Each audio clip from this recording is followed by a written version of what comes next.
টুকি তার অসুস্থ মায়ের সেবা করছিল। টুকির মা টুনি বেশ অসুস্থ। সপ্তাহ ধরে টুনি জ্বরে ভুগছে। এজন্য টুকি তার মায়ের মাথায় জলপট্টি দিচ্ছিল।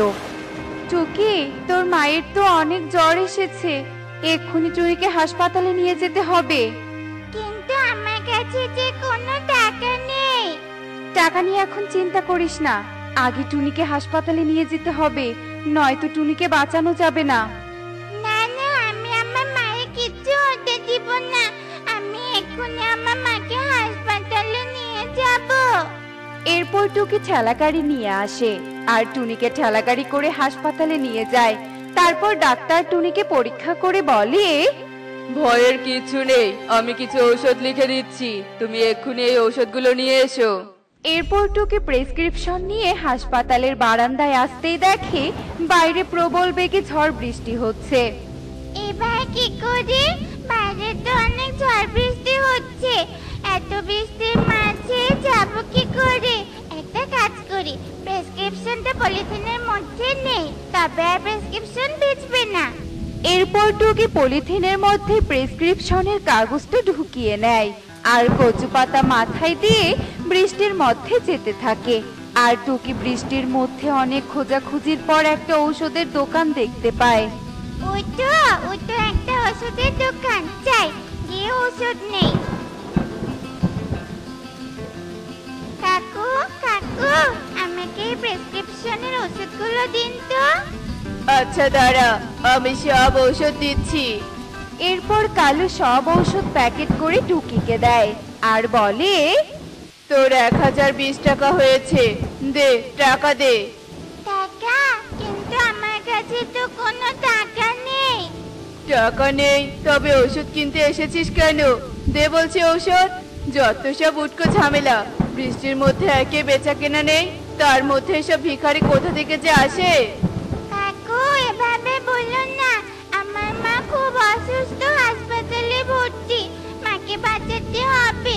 আমার মায়ের খুব জ্বর হয়েছে, ডাক্তার এই ওষুধগুলো নিয়ে যেতে বলেছে। কাকু, এই ঝড় বৃষ্টির রাতে কানের কাছে ঘ্যান ঘ্যান করিস না তো, টাকা ছাড়া কোনো ওষুধ হবে না। শর্ত এখান থেকে, আমি এখন দোকান বন্ধ করে বাড়ি যাব। তোমার মা আর বেঁচে নেই, যদি তুমি ঠিক সময়ে ঔষধ আনতে পারতে তবে আজ তোমার মাকে বাঁচানো যেত। না, এ হতে পারে না। মা, ও মা, দেখো মা, চোখ খোলো। তুমি ছাড়া যে আমার কেউ নেই। আমি যে অনাথ হয়ে গেলাম মা, আমি অনাথ হয়ে গেলাম। এরপর টুকি তার মাকে হাসপাতাল থেকে বাড়ি নিয়ে আসে আর এসে দেখে তাদের বাড়ি ঝড় বৃষ্টিতে একদম ভেঙে গেছে। এ দেখে টুকি একদম ভেঙে পড়ে। মা, এ কি হয়ে গেল? তোমার সাথে সাথে যে আমাদের ঘরটাও চলে গেল। সত্যি এটা খুবই দুঃখজনক ঘটনা। আজকে টুনিও নেই আর টুনির ঘরও নেই। ঠিক বলেছিস ময়ূরী, টুনি তো এই ঘরকে খুব ভালোবাসতো। এখন এই অনাথ মেয়েটার কি যে হবে কে জানে। টুকি মা, আর কাঁদিস না, এবার তো তোর মায়ের শেষকৃত্য করতে হবে।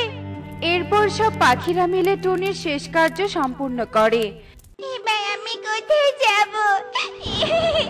আমার যে থাকার কোনো জায়গা নেই। আকাশ দেখে মনে হচ্ছে যখন তখন বৃষ্টি নামবে। বৃষ্টি নামার আগে আমাকে নিরাপদ স্থানে আশ্রয় নিতে হবে। এরপর টুকি অনেক খোঁজার পর একটা বট গাছ দেখতে পায় আর সে ওই বট গাছের নিচে দাঁড়িয়ে পড়ে। একটু পরেই শুরু হয় মুষলধারে বৃষ্টি। আমার এখানেও তো বৃষ্টি পড়ছে। আর যদি মায়ের বানানো ঘরটা থাকতো, তবে আর আমাকে এভাবে কষ্ট করতে হতো না। এভাবে বৃষ্টিতে ভিজলে মায়ের মতো আমিও মরে যাব। হে বিধাতা, এত কষ্ট সহ্য করার থেকে তুমি আমাকে মৃত্যু দাও। টুকির এমন আর্তনাদের কান্না শুনে সেখানে বনদেবী প্রকট হয়।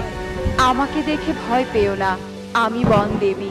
আমি এই বটগাছে ঘুমন্ত অবস্থায় ছিলাম, কিন্তু তোমার কান্না আমাকে ঘুমোতে দিল না। কি হয়েছে তোমার? এরপর টুকি তার সমস্ত দুঃখের কথা বনদেবীকে খুলে বলে। তুমি চিন্তা করো না, তোমাকে আর কষ্ট করতে হবে না। এই নাও লাল জুতো, এগুলো জাদুই জুতো। এই জুতো পরে তুমি একবার লাফালেই জুতো থেকে একটি স্বর্ণমুদ্রা বের হবে। তবে সাবধান, এই জুতো দিনে শুধু একবারই ব্যবহার করতে পারবে, কেননা এই জুতো পরে লাফালে তুমি একটু খাটো হয়ে যাবে, আবার পরের দিন বিশ্রাম নিলে আবার ঠিক হয়ে যাবে। তাই এই জুতোর সঠিক ব্যবহার তোমাকেই করতে হবে। এরপর বনদেবী জুতো জোড়া টুকিকে দিয়ে চলে যায়, আর টুকি জুতো দুটো পায়ে পরে নিয়ে একবার লাফ দিতেই জুতো থেকে একটি সোনার মুদ্রা বেরিয়ে আসে। তবে তো বান্ধবী একদম ঠিক কথা বলেছে, এবার আমার সব দুঃখ দূর হবে। মা, আমি আবার ঘর তৈরি করব, সেই ঘর আমি তোমার নামে করব। তখন কেউ আর বলতে পারবে না টুনিও নেই আর টুনির ঘরও নেই, তোমার প্রাসাদের মতো ঘর থাকবে মা। এরপর টুকি সেই সোনার মুদ্রা দিয়ে একটি সুন্দর ঘর তৈরি করে, যার নাম দেয় টুনি ভিলা। টুকি রোজ জাদু জুতো পরে লাফিয়ে একটি সোনার মুদ্রা নিত। সে দিনে একবারের বেশি সেই জুতো ব্যবহার করত না।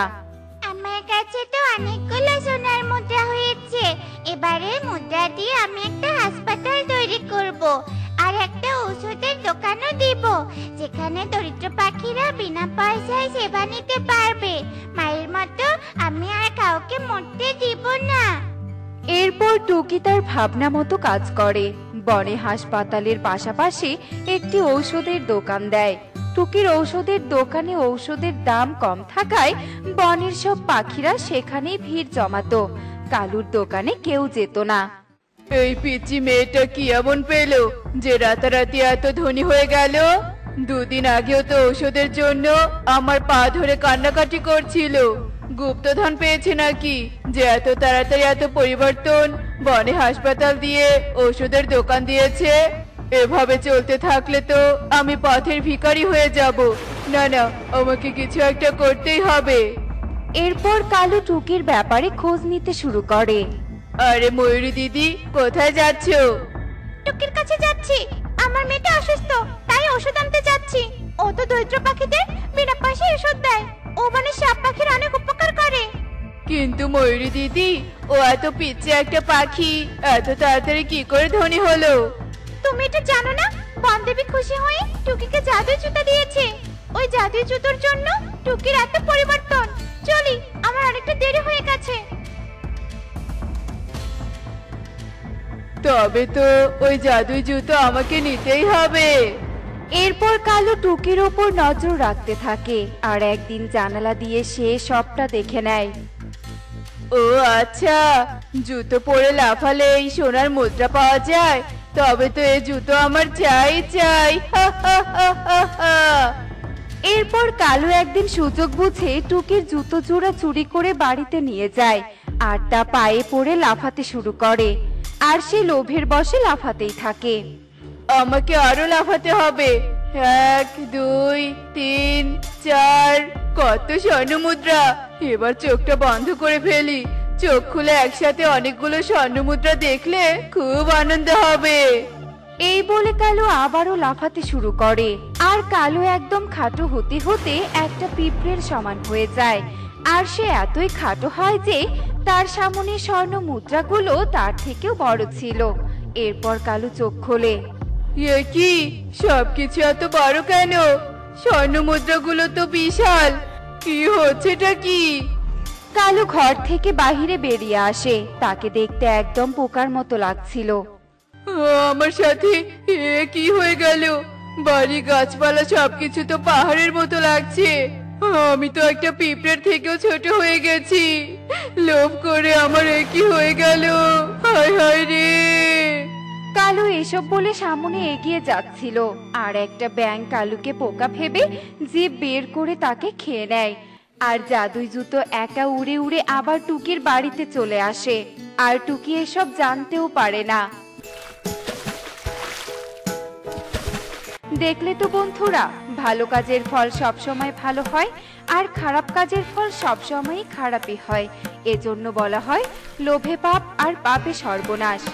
তো বন্ধুরা, এমনই সব মজার মজার শিক্ষণীয় টুনি পাখির গল্প দেখতে আমাদের সাথেই থেকো। আর গল্পগুলো কেমন হচ্ছে তা কমেন্টে জানাতে ভুলো না কিন্তু। বাই।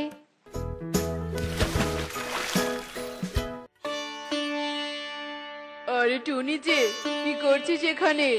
মা মেয়ে মিলে এত বড় সিদ্ধান্ত নিয়েছিস, আমাকে কি একবার জিজ্ঞাসা করেছিলি? তোমাকে জিজ্ঞেস করার কি আছে কালু দাদা? মাত্র 3টে গাছের চারাই তো রোপণ করেছি। সেটাই তো বলছি, তুই আমার অনুমতি ছাড়া এ বনে গাছ লাগিয়েছিস কোন সাহসে? তুই জানিস না আমার অনুমতি ছাড়া এ বনে একটা গাছের পাতাও পড়ে না। হয়েছে কালু দাদা, থাক, এখানে এসে তোমাকে আর গুন্ডামি করতে হবে না। তুমি তো জানোই আমার নিজস্ব কোনো গাছ নেই, আর গাছের অভাবে বাসাও বানাতে পারছি না।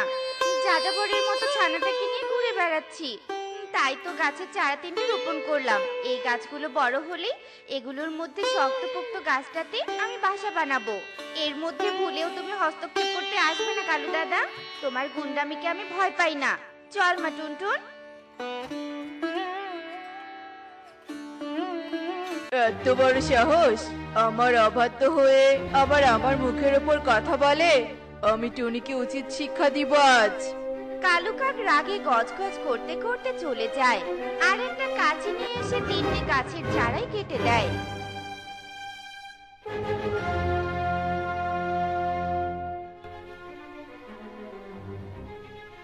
হায় হায় রে, আমার কি সর্বনাশ হলো রে!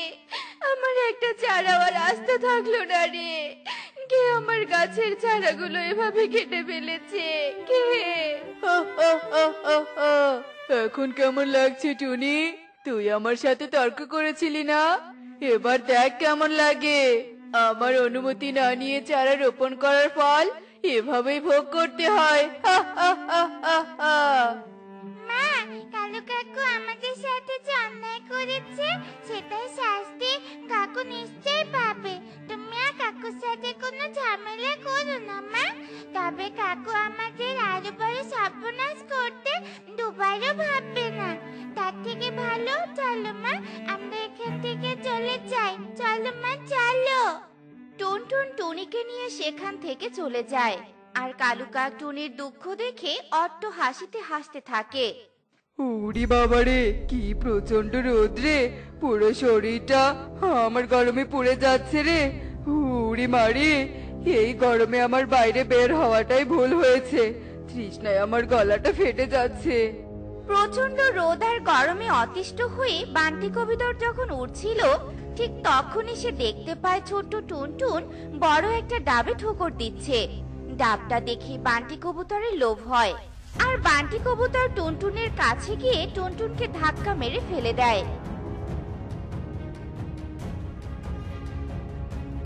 ওরে বাবা রে, কি লাগলো! এটা কি করলে তুমি বান্টি কাকু? আমি কিভাবে ধাক্কা মেরে ফেলে দিলে কেন? ধাক্কা দেব না তো কি করব? আমি যে ডাবে নজর দিয়েছি, তুই সেই ডাব ছোঁয়ার সাহস করলি কিভাবে? এক্ষুনি এখান থেকে চলে যা বলছি, নয়তো তোকে মেরে তক্তা বানিয়ে ফেলবো। সে কি বান্টি দাদা, তুমি আমার ছানাকে এভাবে ধমক দিচ্ছ কেন? কি করেছে আমার ছানা? আমি কিছু করিনি মা, আমি তো ডাবে কোঠা বানিয়ে থাকা ব্যবস্থা করছিলাম। মাঝখান থেকে বান্টি কাকু আমাকে এসে ধাক্কা দিয়েছে।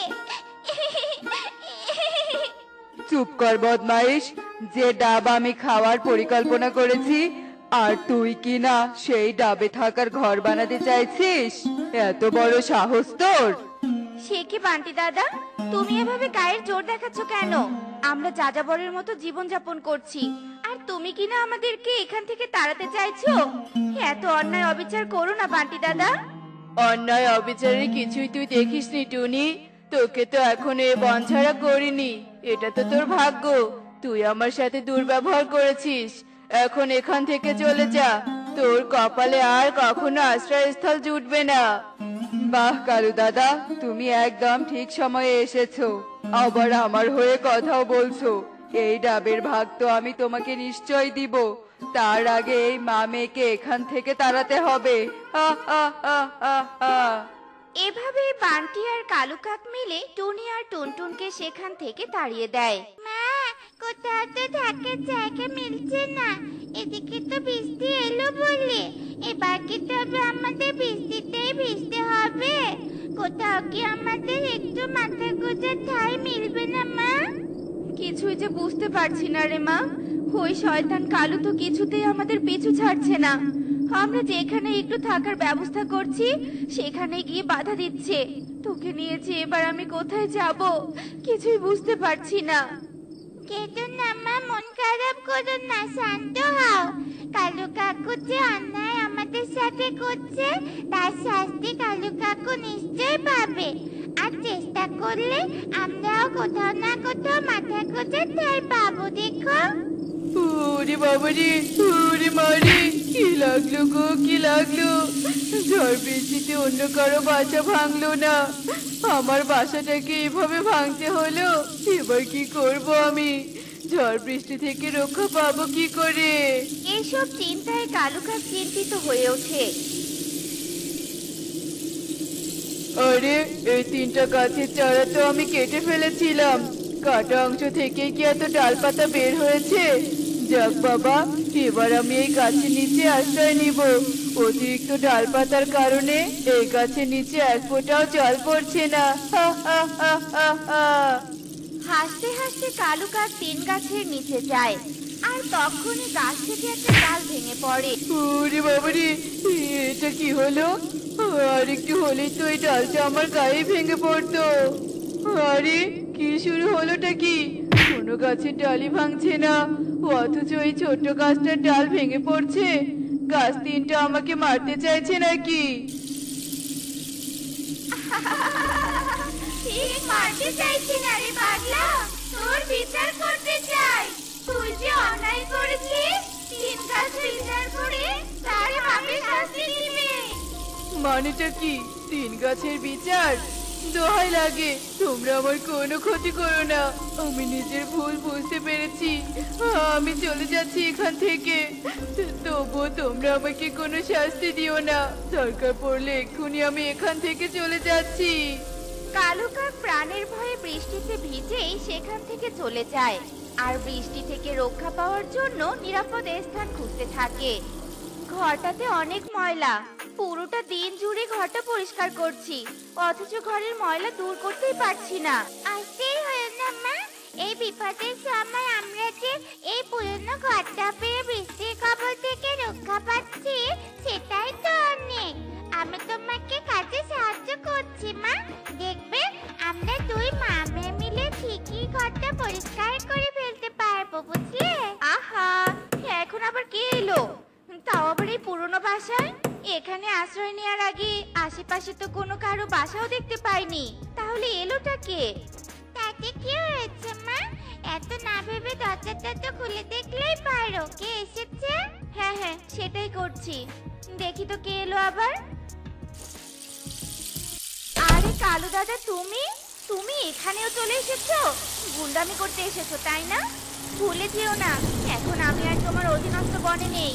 বেশি মাস্তানি করলে না, মা মেয়ে মিলে মেরে তোমাকে তক্তা বানিয়ে দিব। না টুনি বোন, কোনো গুন্ডামি মাস্তানি নয়। আজ আমি তোমার কাছে আশ্রয় চাইতে এসেছি। বাসা ভেঙে আমি নিজে এখন আশ্রয়হীন। দেখলে তো কালু দাদা, তোমার জন্য আমি আশ্রয়হীন ছিলাম। ছোট্ট ছানাটাকে নিয়ে কত কষ্টেই না দিন কাটিয়েছি। রোদে পুড়েছি, বৃষ্টিতে ভিজেছি। বাসা বানানোর জন্য চারা গাছ রোপণ করেছিলাম, সেটাও তুমি কেটে ফেলেছিলে। আজ আমিও তোমাকে আশ্রয় দিব না। দূর হও, দূর হও তুমি এখান থেকে। এরপর টুনি কালু কাকের মুখের উপর দরজা বন্ধ করে দেয়, আর কালু কাক বৃষ্টিতে ভিজে অঝরে কাঁদতে থাকে। দেখলে তো বন্ধুরা, কালু কাকের পরিণতি কি হলো। কালু কাক টুনিকে আশ্রয়হীন করতে চেয়েছিল, শেষে কিনা কালু কাক নিজে আশ্রয়হীন হয়ে গেল। এমনই সব মজার মজার শিক্ষণীয় টুনি পাখির গল্প পেতে আমাদের পাশেই থেকো। আর গল্পগুলো কেমন হচ্ছে তা কমেন্টে জানাতে ভুলো না কিন্তু। Bye bye.